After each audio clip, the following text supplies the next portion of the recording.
video ini nanti kalau berjanji terus. Iya. Masya Allah, tabarakallah. Assalamualaikum warahmatullahi wabarakatuh. Waalaikumsalam warahmatullahi wabarakatuh. Sahabat,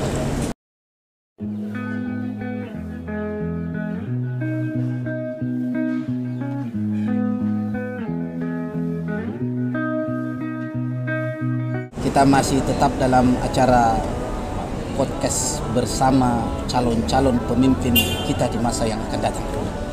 Tentu ini sangat seru. Pertarungan kancah politik di 2024 nanti akan dahsyat luar biasa. Namun siapakah pemenangnya? Allahu a'lam, itu ada di tangan sahabat semua. Pada kesempatan ini, kembali kami akan berbicara ataupun mewawancarai salah satu tokoh muda yang akan ikut meramaikan, ikut maju dalam kontestan pertarungan politik di tahun 2024 ini. Siapa beliau? Kita akan tanya langsung. Assalamualaikum. Waalaikumsalam warahmatullahi wabarakatuh. Alhamdulillah. Silahkan diperkenalkan dulu namanya. Sampaikan kepada sahabat-sahabat kita yang ada di luar sana.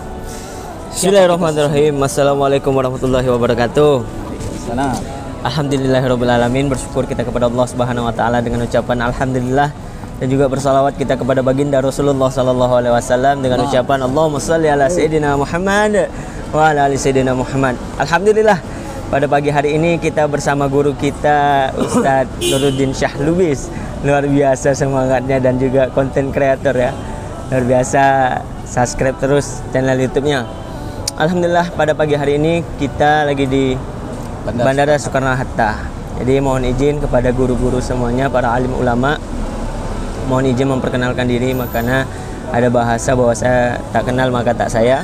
Betul. Tak sayang maka tak cinta. Betul. Kalau tak cinta mana boleh nak dipilih kan gitu. Bukan kalau tak cinta akhirnya tak Melayu ya. Bukan gitu. Bukan tak cinta akhirnya tak cair gitu ya. Oh gitu ya. Bisa. Kadang kedepannya kayak gitu mungkin kan gitu. Ayo silakan. Ya, mohon izin, nama kami Roy Maulana Rizky. Alhamdulillah kelahiran tahun 2000. Jadi memang pada saat ini kami masih berusia 23 tahun. Masya Allah, luar biasa. biasa. Kami berdomisili di Bengkong, tepatnya Ustadz. Dan alhamdulillah, karena di sini temanya membahas dengan podcast bersama calon legislatif. Jadi memang alhamdulillah kami diamanahkan untuk berjuang ataupun berdakwah di bidang politik, Ustadz. Baik. Subhanallah, sahabat, ini masih muda, baru 23 tahun. Perjalanan ini masih panjang, tapi beliau sudah siap maju. Insya Allah. Seperti ini yang harus kita dukung. Karena kalau sudah berjiwa muda pasti mempunyai pikiran yang sangat cemerlang. Tentunya dalam hal ini tujuannya untuk membangun bangsa ini. Kita akan tanya, apa modal utama Abang Roy maju dalam kancah politik di tahun 2024 nanti? Modal utamanya apa? Jadi dasar perjuangan kita ini, Ustadz, karena sebenarnya perjuangan ini untuk kalangan anak muda pastilah cukup sangat berat, sangat berat. Betul, pastinya. Tetapi pada saat saya diamanahkan oleh guru-guru saya di majelis, guru saya menyatakan bahwasanya Bang Roy, kalau Bang Roy ingin berdakwah itu tidak hanya memegang mic, naik di atas panggung menyampaikan Quran dan hadis saja, Ustadz.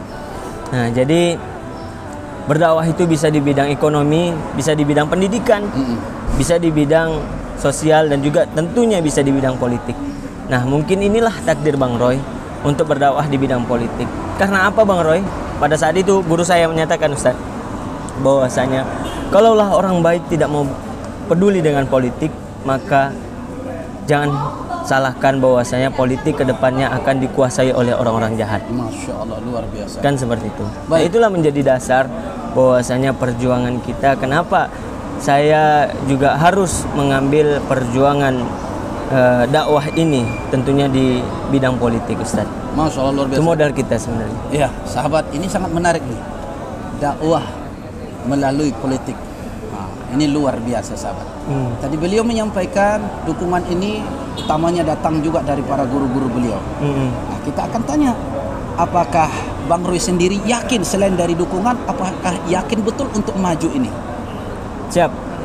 Jadi kembali lagi bahwasanya Tuan Guru pernah menyatakan bahwasanya kalau kita ini menjalani hidup tanpa ilmu, mungkin kita nggak akan sanggup. Betul. Jadi Tuan Guru menyampaikan bahwasanya Bang Roy, cukuplah para sahabat Nabi, para Rasul, para wali-walinya Allah itu sebagai pembelajaran buat kita untuk perjuangan ke depannya.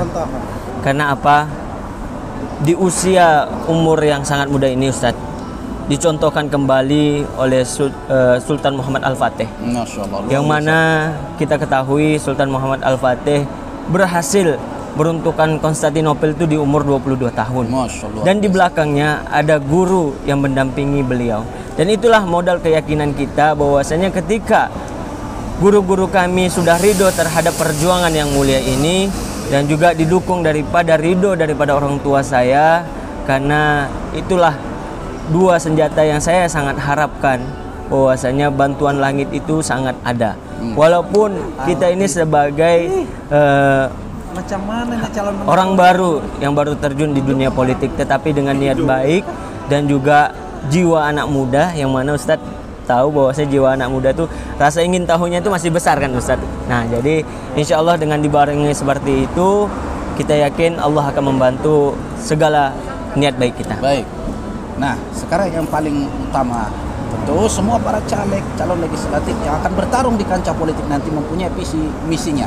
Ya. Kita ingin mendengar visi misi Bang Roy, bagaimana? Berbicara mengenai visi dan misi, bahwasanya kemarin saya diamanahkan oleh guru-guru saya, Ustadz. Itu karena mungkin ini berbicara bukan halnya untuk menyombongkan diri, tetapi hanya untuk memberitahu bahwasanya memang kemarin kami di majelis itu dikader untuk menjadi tukang khidmat. Yang mana tukang khidmat ini bahwasanya kita ketahui adalah pelayan bagi orang yang kita layani. Dan juga arti daripada khidmat itu adalah melayani dengan kemauan orang yang kita layani, bukan melayani dengan kemauan kita. Itu bukan orang khidmat. Kan Ustaz mungkin lebih paham mengenai itu. Nah, jadi memang kita ini dibentuk untuk menjadi seorang khidmat. Jadi dalam hal ini kami terlatih untuk melayani orang-orang tua kami, khususnya di majelis. Jadi mungkinlah ini Allah ridho terhadap kegiatan ataupun khidmat kami selama ini, sehingga Allah sepertinya membukakan peluang untuk meluaskan ataupun melebarkan khidmat kami ini, khususnya tadi di lingkup majelis. Sekarang diamanahkan Allah untuk berjuang di lingkup dunia dapil kecamatan, 2 kecamatan, Dapil Bengkong dan Batu Ampat. Dan visi misinya Ustadz, kembali kepada visi misi, jadi kami memang terlatih untuk berkhidmat, yang mana kami juga seorang pemuda yang diamanahkan. Jadi kami visi misinya, visi saya itu adalah, visi itu menurut saya adalah cita-cita yang akan digapai ke depannya, dan misi itu bagaimana terrealisasinya, kan seperti itu. Itu ada 2. Jadi visi saya adalah bagaimana membuat karakter anak-anak muda sebagai penerus bangsa itu yang memiliki karakter berjiwa yang mendahulukan adab, karena kita tahu bahwa setinggi-tingginya ilmu adalah adab. Jadi kita ingin menciptakan anak-anak muda atau generasi penerus bangsa yang memiliki karakter luar dalamnya itu hal-hal yang positif. Jadi daripada seperti lagu Indonesia Raya menyatakan, bangunlah jiwanya, bangunlah badannya. Jadi di situ menyatakan ketika jiwanya sudah bagus, dekat dengan para Tuhannya, insya Allah apapun yang dikerjakan oleh generasi penerus itu akan berbuah hal yang positif. Dan juga kita visi misi saya adalah, visi yang pertama adalah mengembalikan generasi muda kepada rel mereka masing-masing, yang mana rel mereka masing ini adalah bahwasanya mengembalikan mereka kepada Tuhannya masing-masing. Yang Islam dengan masjidnya, dengan para ustadz dan kiainya, begitu juga yang Kristen kembali kepada gereja, kepada pendetanya, dan juga kepada romo-romonya, dan juga begitu yang beragama Hindu, mereka kembali kepada biksu-biksunya. Sehingga yang ditanamkan mereka dekat dengan Tuhan, sehingga generasi muda yang takut dengan Tuhan, sehingga mereka bisa dimanapun mereka berada, mereka melakukan kebaikan. Dan juga misinya adalah mendekatkan, seperti membuat program-program bahwasanya pelatihan-pelatihan bagaimana kita mensupport kegiatan keagamaan. Nah, dari mereka. Mungkin gitu, Ustaz. Begini Bang Roy, dari pemaparan Bang Roy, saya tarik kesimpulan memang ini cenderung mengarah ke anak muda. Tetapi sebenarnya ada satu hal yang sangat diharapkan dengan tampilnya anak muda di sana, terutama untuk masyarakat kita. Nah, sekarang ini apa andilnya Bang Roy nanti untuk masyarakat khususnya selain daripada untuk membangun karakter anak muda kita nantinya? Itu sangat bagus. Namun untuk masyarakat kita apa? Tentu nanti yang akan memilih Bang Roy bukan hanya anak muda semata. Betul. Di sana akan berperan banyak orang tua. Apa yang dapat Bang Roy berikan kepada masyarakat khususnya daerah dapil Bang Roy? Tentunya masyarakat itu kita bercerita pasti adalah satu keluarga, Ustadz. Yang mana keluarga itu memiliki orang tua dan anak. Dan juga pasti hal utama seorang tua akan memikirkan masa sukses ke depannya anaknya. Bagaimana anaknya ke depannya menjadi orang-orang yang sukses. Maka itu menjadi hal prioritas kita pertama untuk memajukan bahwasanya anak-anak daripada generasi muda khususnya di Dapil Bengkong Batu Ampar itu ke depannya bisa memiliki karakter yang luar biasa, luar dalam. Dan juga bagaimana dengan orang tua kita, bahwasanya orang tua kita banyak dengan survei di lapangan menyatakan banyak memikirkan bagaimana, pasti yang pertama yang saya dapatkan adalah mengenai bagaimana kondisi anak-anak kami ke depannya Bang Roy. Apakah Bang Roy bisa bantu? Itu paling pertama Ustadz yang disampaikan. Nah, yang kedua mungkin kita akan membahas mengenai bagaimana keadaan lingkungan sekitar kita. Saya pernah menyampaikan, ada Pak RT, Pak RW yang pernah menyampaikan, Bang Roy, ini kami mau membangun ini. Oke, siap Pak RW. Untuk sekarang, saya sebagai anak muda yang merintis di dalam dunia politik, ini akan menjadi catatan PR buat saya. Tetapi insya Allah, ketika Allah ridho di tahun 2024, ini menjadi hal prioritas saya untuk merealisasikan cita-cita dari Pak RW dan Pak RT. Masya Allah. Baik.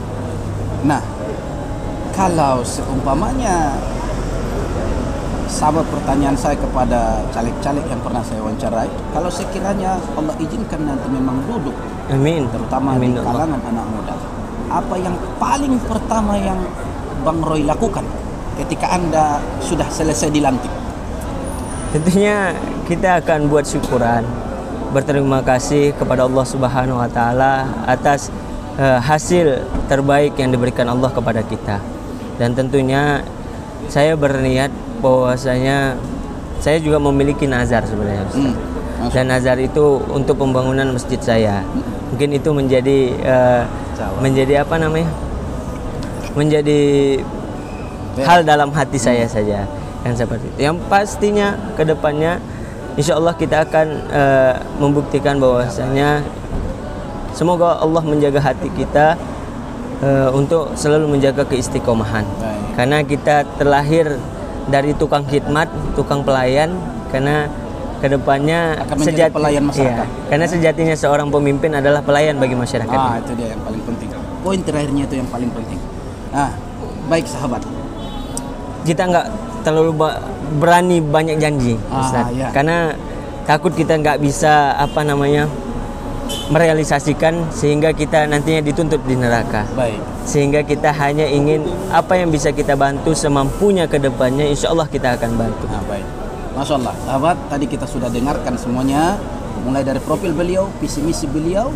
Intinya beliau sangat berniat baik dan intinya beliau ingin menjadi pelayan masyarakat. Nah, sahabat, bagaimanapun beliau jadi atau tidak, selain karena izin Allah, tentu ada di tangan sahabat semua. Sahabat bisa menilai apakah beliau pantas atau tidak. Sangat. Maka kita serahkan kepada sahabat, khususnya dapil beliau, dapil Kecamatan Bengkong Batu Ampar. Nah, sahabat, silakan nilai sendiri, ada di tangan Anda. Demikian wawancara kami dengan salah satu tokoh muda kita, calon legislatif yang akan maju bertarung dalam dunia politik di tahun 2024 nanti. Salam mungkin dari Ustaz, ada sedikit silakan. Untuk pesan daripada ayah bunda semuanya yang ada di Bengkong Batu Ampar. Jadi kembali lagi bahwasanya guru saya pernah menyatakan kisah Nabi Ibrahim yang sedang dibakar oleh apinya Namrud. Jadi di situ dikisahkan ada seekor burung pipit, makhluk Allah yang sangat kecil, mengambil air dengan paruhnya yang kecil. Beliau sangat berusaha untuk memadamkan apinya Namrud. Tetapi apalah daya seekor burung pipit hanya makhluk Allah yang kecil tidak dapat memadamkan apinya Namrud. Tetapi pembelajaran yang kita dapat adalah bahwasanya burung pipit telah melihatkan keberpihakannya kepada siapa? Kepada orang yang membantu agamanya Allah atau kepada orang yang memusuhi agamanya Allah. Dan juga di situ diceritakan ada seekor cicak makhluk Allah juga yang sangat kecil. Begitu berusaha untuk meniup apinya Namrud ini supaya semakin besar. Tapi apalah daya seekor cicak makhluk Allah yang kecil juga tidak dapat membuat api itu semakin besar. Tapi pembelajarannya kita bisa lihat cicak telah melihatkan keberpihakannya kepada siapa? Kepada orang yang membantu agamanya Allah atau orang yang menzalimi agamanya Allah. Nah, jadi Roy katakan kepada ayah bunda semuanya, ayo tinggal tentuannya kepada ayah bunda, ingin menjadi burung pipitkah atau hanya ingin menjadi seekor cicak. Nah, luar biasa kita hari ini. Sekali lagi kami ingatkan, jadilah pemimpin yang cerdas. Jadilah pemimpin yang cerdas, bukan pemilih yang akan didatangi dengan money politik langsung gugur ataupun langsung terbujuk rayuan gombal. Sahabat, 5 tahun ada di tangan kita. Demikian yang dapat kami sampaikan saat ini, mudah-mudahan ada manfaatnya. Salam dari Bandara Soekarno-Hatta, 30 September 2023. Assalamualaikum warahmatullahi wabarakatuh. Waalaikumsalam warahmatullahi wabarakatuh.